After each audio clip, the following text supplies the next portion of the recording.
Nessa sexta e última parte da aula sobre história de Pernambuco, falarei brevemente sobre a Guerra dos Mascates. Guerra dos Mascates, que foi um conflito que aconteceu em Pernambuco entre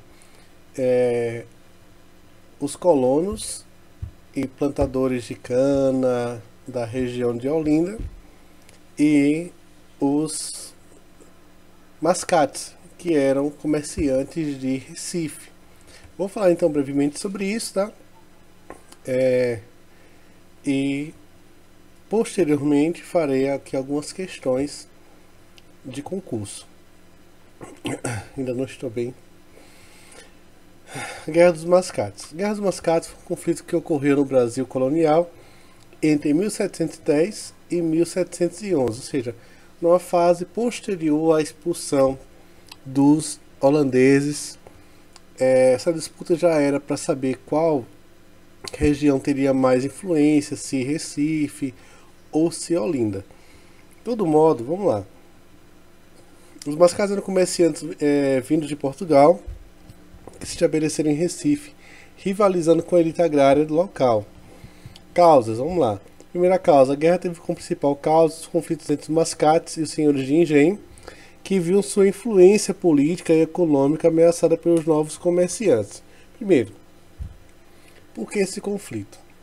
De um lado, tinha aí os senhores de engenho, os colonos que plantavam cana, que exportavam açúcar, e de outro, comerciantes que começaram a lucrar excessivamente, pessoas que passaram a lucrar e ter dinheiro e mais influência que os senhores de engenho. Essa disputa ela vai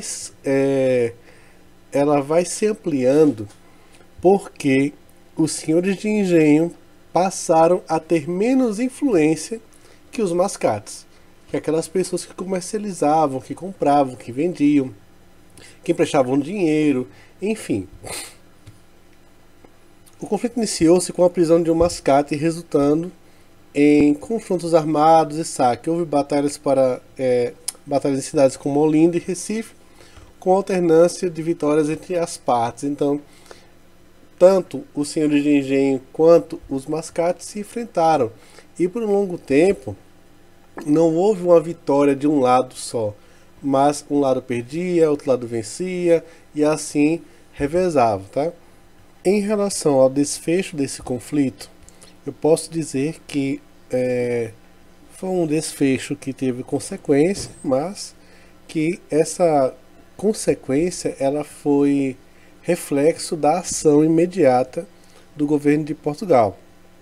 Nesse período, lembrando, o Brasil voltou então a ser, o Brasil especificamente Pernambuco, voltou então ao domínio português, que ocasionou a prisão dos líderes do Levante e a consolidação de Recife perante Olinda.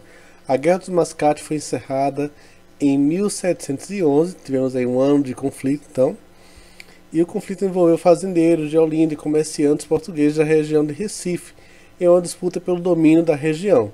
Lembrando, tanto Olinda quanto Recife buscavam então ter maior visibilidade, maior autonomia em relação ao restante da região. A vitória de Recife resultou na consolidação do poder dos comerciantes na região, encerrando o conflito e estabelecendo uma nova dinâmica política e econômica. A Guerra dos Mascates foi um marco histórico que influenciou significativamente a estrutura social e econômica da época, deixando um legado duradouro na história de Pernambuco. Então, a partir desse momento, Olinda passa a perder toda essa notoriedade que possuía antes e Recife passa então a ter maior destaque. Somado a isso, a presença do porto, que era uma grande região que facilitava o escoamento de mercadoria para a Europa. Então, os comerciantes de Recife passam a ter mais prestígio, mais visibilidade e Recife passa então a ter maior destaque na região de Pernambuco. Pois bem, encerramos aqui nossa aula sobre o assunto da história de Pernambuco, mas eu vou então passar uma algumas questões de concurso. Peço a vocês que não enviaram ainda o mapa mental da semana anterior, me enviem também dessa semana, juntamente com o da semana anterior. Fica difícil então passar conteúdo se a gente não está tendo esse retorno de vocês. Não sabe então se o aprendizado está sendo eficiente o suficiente. Então, desde já agradeço pela atenção. Vou gravar então um vídeo aqui falando da questão do concurso. Espero que tenham gostado. Diante das limitações, foi o que eu pude fazer no momento. Forte abraço e aguardem a próxima aula.